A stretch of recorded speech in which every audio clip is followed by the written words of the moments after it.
señor Grosso, por su intervención. Escucharemos ahora al doctor Jaime Ramírez, investigador de la Pontificia Universidad Javeriana. Bienvenido.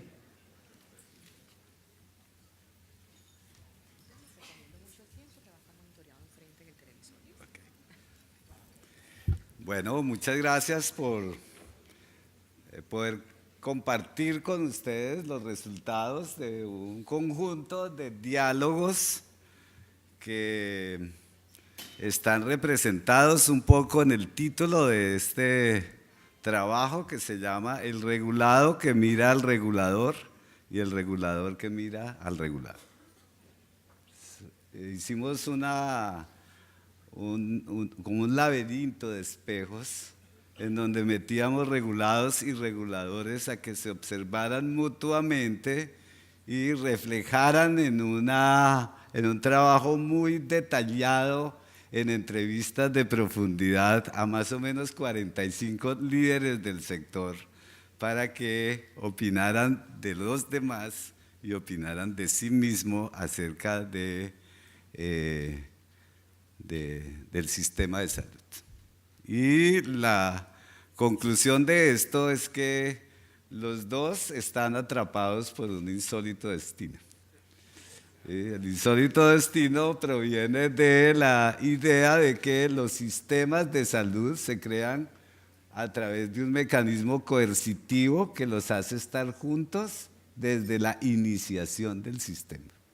No hacen parte de dos naturalezas distintas, sino hacen parte de la misma naturaleza, y a veces cada agente del sistema trata de perder su naturaleza en relación con el otro y a autonomizarse y pensar que sobre él no pesa el regulador, o sobre la idea de que el regulador no se equivoca y no pesan los ojos del regulado. Es un poco esta idea. Muchos de los entrevistados están presentes acá. La idea fue elegir personas que hicieran parte de decisiones regulatorias y de aceptación de las condiciones de la regulación en un trabajo que hacemos con la Universidad Javeriana, para Colciencias y para el Ministerio. Los temas predilectos de esta conversación pueden reflejarse en estos 5 subtítulos. Un concepto de atomización, un momento en donde la idea del sistema se representa en que cada agente se cree independiente de los demás. Una idea como respuesta a esto, y es que frente a la atomización aparece un concepto que se llama regulación constitucional, la más lejana y supuestamente la más coercitiva porque tiene un mandato legal muy fuerte. Después aparece una visión intermedia que van desarrollando los agentes, que es el protagonismo regulatorio y la intervención directa de los reguladores sobre los agentes. Aparece finalmente un concepto sobre intervención de IBC, especialización y concurrencia, como que hay ausencia de control y de pronto a todo el mundo se le da por controlar, se generan unas concurrencias regulatorias muy fuertes: Contraloría, Procuraduría, Defensoría, Superintendencia. Todo el mundo quiere controlar, quiere poner los ojos en el sistema. Y al final, una imagen que tenían los entrevistados sobre la ley estatutaria, y es que se establece un mecanismo de rectoría constitucional acompañado del proceso de regulación e intervención pública dentro del sistema, la convivencia de estos elementos. La idea de atomización está basada en que fundamentalmente reconstruíamos en la conversación un universo temporal. Era: ¿cuándo cree que el sistema perdió su condición de sistema? Y la primera expresión para representar esto es la emergencia económica. Entonces, ¿por qué la emergencia? Porque en la emergencia el sistema fue presentado al borde del colapso. Y al borde del colapso, cada uno trata de salvar sus intereses, y todos los intereses particulares de los agentes se sobrepone por encima de la identificación de los agentes con la defensa del sistema. Y aparecen solo dos instrumentos claros de regulación, que es el reconocimiento de la UPC como un pago retrospectivo a gastos, el mecanismo de recobros y un concepto inicial del sistema que es afiliación obligatoria. Pero no hay claramente un concepto de regulación sobre el comportamiento de los agentes. Hay una ausencia regulatoria sobre el comportamiento de los agentes. Y esto es lo que ellos identifican como una falla regulatoria, y entonces es muy paradójica la regulación. La idea es como la siguiente: siempre que pasa algo malo en el sistema se le atribuye como causa y razón de lo malo la existencia de una norma, entonces hay que modificar las normas hasta llegar a un esquema que los agentes identifican como excesos normativos, inconsistentes temporalmente. Y entonces un entrevistado de la Defensoría decía: a veces el exceso de regulación como norma es una gran falla regulatoria. Para muchos expertos constitucionalistas se configura algo así como una polución normativa. Hay tanto en la norma que cada agente escoge la que le conviene para autorrepresentarse a sí mismo su interés como un interés legítimo, y hay un abandono creciente de la idea de integración entre los agentes del sistema, y entonces es la reproducción de todos los intereses particulares más allá de cualquier idea del interés general. En medio de esta polución normativa no hay claridad sobre cuáles son las últimas reglas. Hay un círculo de reglas que se reproduce hasta el punto en que siempre uno tiene una regla para demostrar que su incompetencia es buena. Esa es un poco la idea de esto. Y la otra regla era la relación de UPC y POS. Los agentes dicen: llevamos 18 años sin que cambiemos la rutina de los temas del POS, y es que siempre vemos el POS como una reposición sobre los gastos del pasado. Y no nos importa la idea de las coberturas de riesgos, sino la idea de los costos. Y por eso la relación POS-UPC se llamaba reconocimiento de UPC. ¿Sí? La idea es que esta idea es muy persistente todavía. Hicimos una catarsis un poco sobre el tema de si las listas eran positivas o si las listas eran negativas, y después de darle muchas vueltas en el diálogo se llegó más o menos a la siguiente conclusión: toda lista corre el riesgo de volverse infinita, independientemente de si es positiva o es negativa. Y entonces tenemos en el infinito, que es un poco indeterminado, la idea de que ya tenemos una lista que refleja más o menos el 80% de lo que tenemos, ¿no es cierto? La lista que empezaría como exclusiones trabajaría sobre un espacio del 20%, y el ejercicio técnico de listas positivas y listas negativas es más o menos el mismo. Esta idea de la autonomización de los agentes se ve en que si yo encuentro una norma que me legitimiza, lo que se reproduce en el conjunto del sistema son las razones para incumplir las normas. Elijo la que quiero cumplir e incumplo todo el resto de normas, y entonces hay una idea generalizada de que hay un espacio para el incumplimiento generalizado de las normas. Y esto es muy bien representado por los usuarios, porque si tuviéramos 3 o 4 reglas y las cumpliéramos nos iría mejor, pero como tenemos muchas. Y los otros que insisten mucho en el tema de los decretos son los prestadores de servicios. En medio de lo que se ve es que las relaciones entre los agentes no son complementarias sino conflictivas.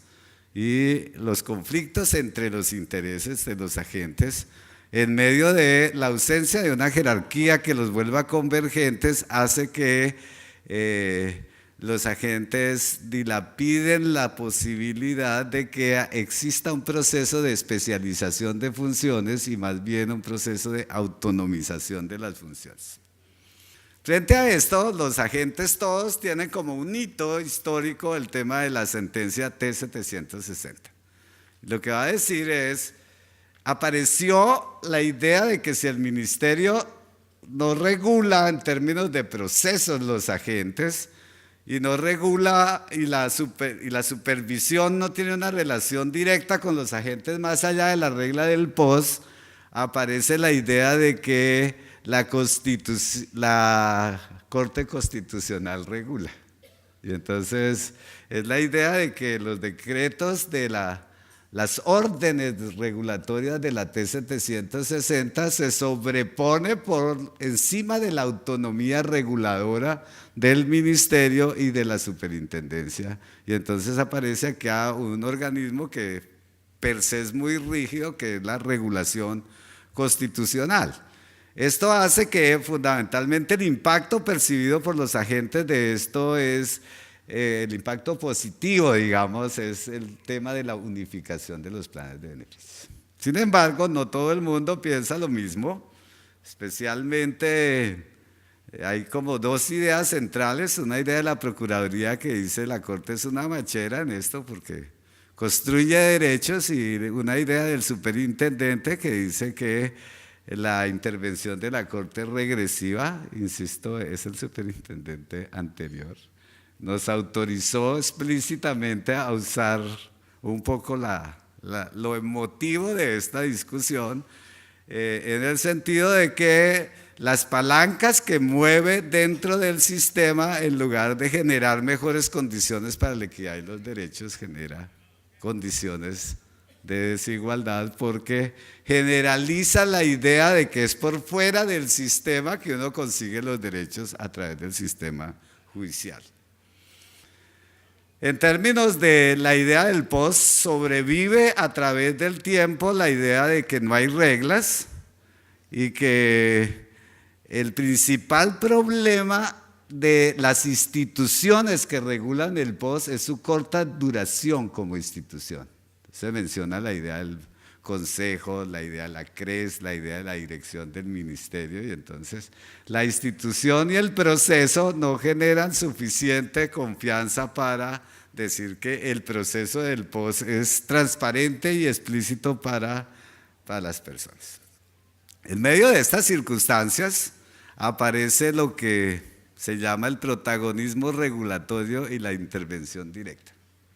Se construye una especie de triángulo verde que es la regulación, inicialmente a partir de criterios sobre la actualización y la unificación del POS, pero fundamentalmente a través del tema de recobros, regulación de precios y giros directos.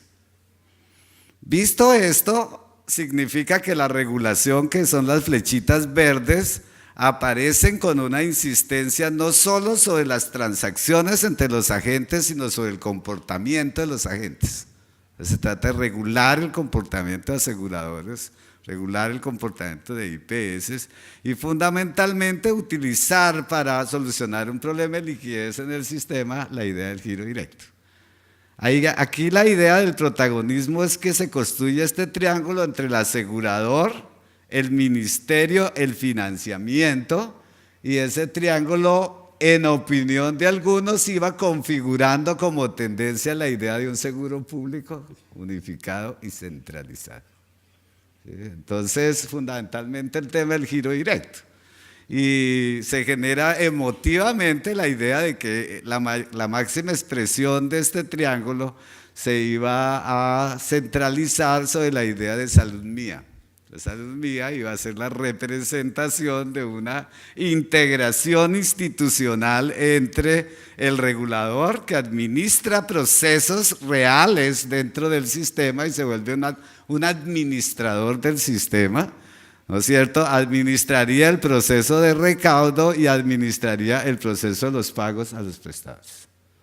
Y entonces eso ubica, ¿no es cierto?, entre los agentes una discusión muy emotiva sobre si este triángulo se disemina en el tiempo, ¿cuál sería el papel de los aseguradores? ¿Qué idea se podría desarrollar en términos de los aseguradores?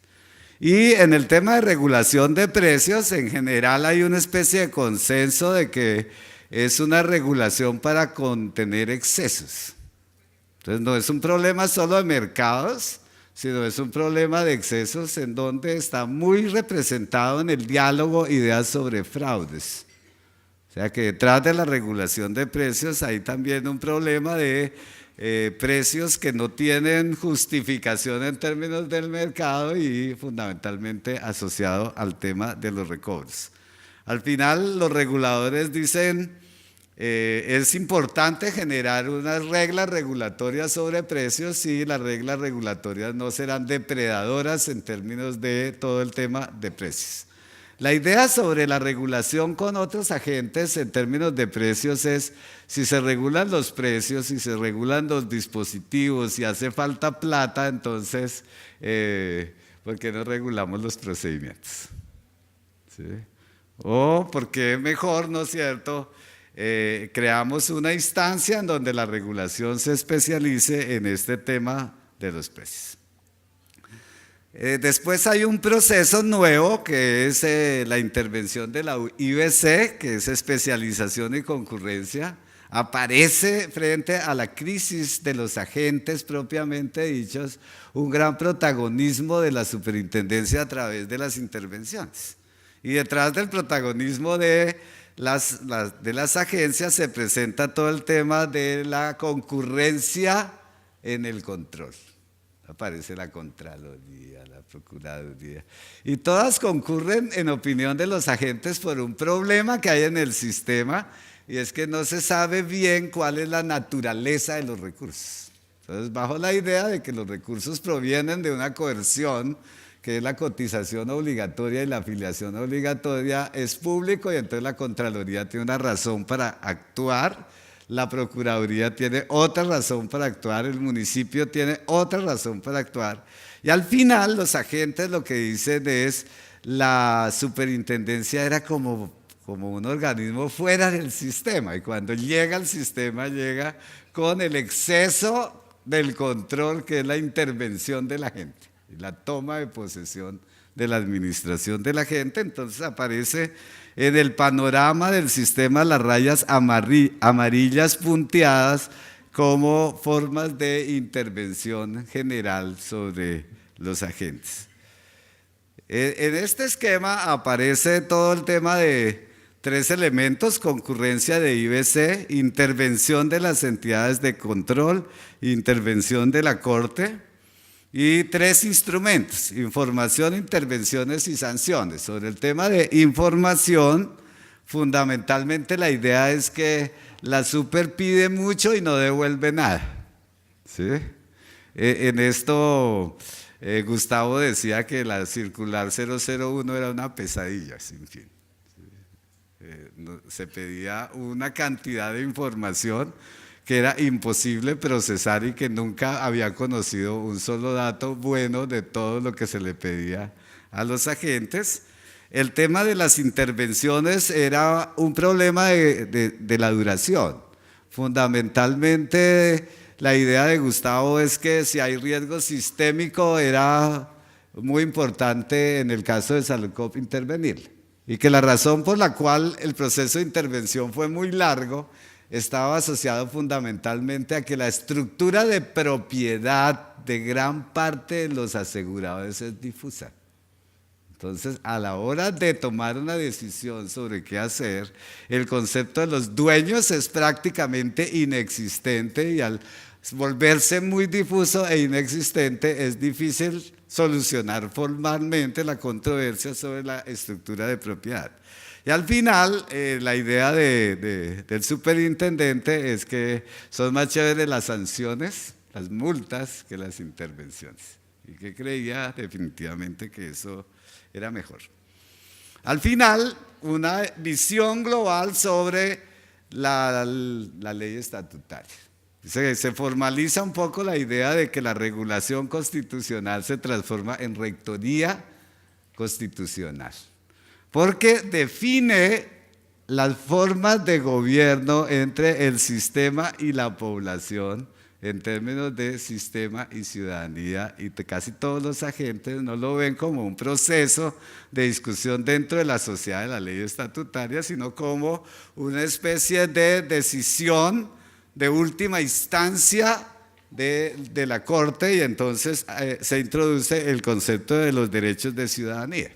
Y la pregunta que queda ahí sonando en este esquema de rectoría constitucional y regulación, intervención pública, es la idea de cómo se transforman los derechos de ciudadanía en derechos de afiliación, los derechos de afiliación en derechos de usuarios y los derechos de usuarios en derechos de pacientes.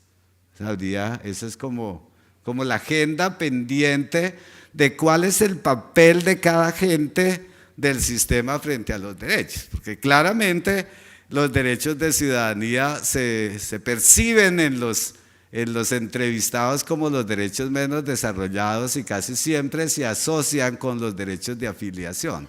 Y entonces en el marco de la ley estatutaria, ¿qué derechos? Si el centro del sistema es la afiliación, ¿qué derechos tendrían los no afiliados?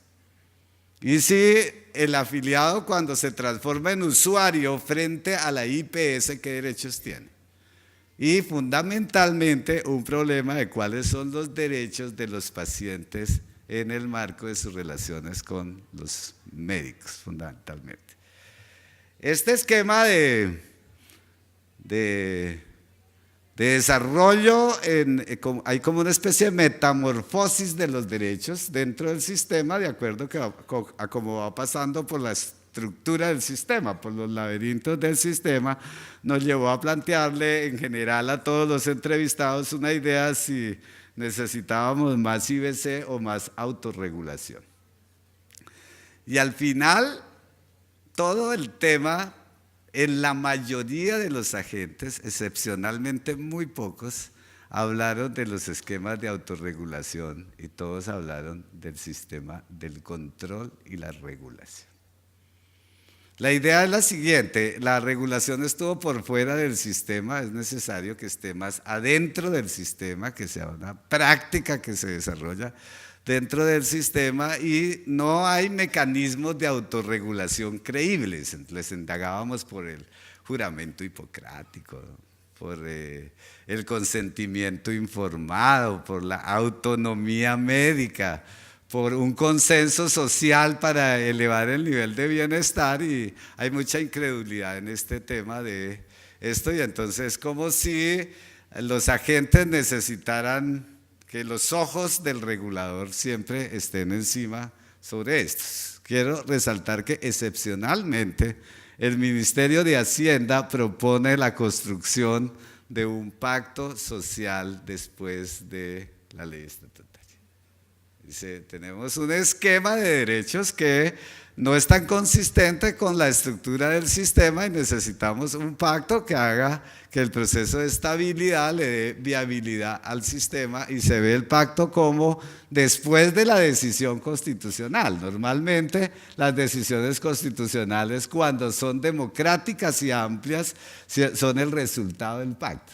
Aquí se ve que la decisión es relativamente exógena y que no ha significado un pacto social para construirla y que es necesario desarrollarla posteriormente. En estas condiciones globales les hicimos una pregunta al final a todos los agentes. ¿Y usted cree que el sistema le va a ir mejor o peor? Y la mayoría dijeron el sistema va a seguir igual. Y para tratar de hacer un diálogo un poco más amplio con los agentes, les dijimos, ¿estarían dispuestos a invertir un peso en el desarrollo del sistema de sus propios recursos?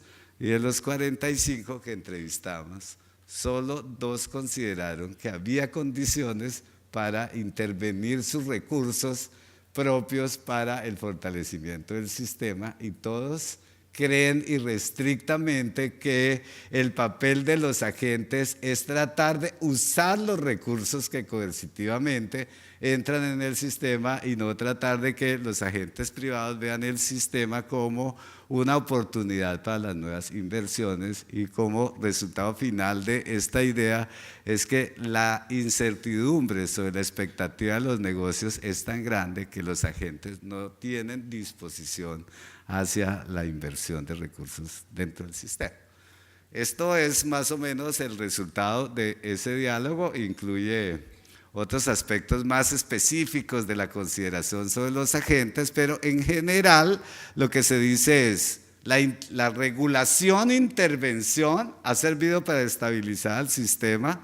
La regulación constitucional está muy lejos y no se prevé que exista un mecanismo que le permita construir un pacto social autorregulatorio sobre reglas sociales que le den coherencia a que la sociedad colombiana entienda las ventajas y la benevolencia de mantener un sistema unido más allá de los intereses de cada uno de los agentes. Muchas gracias.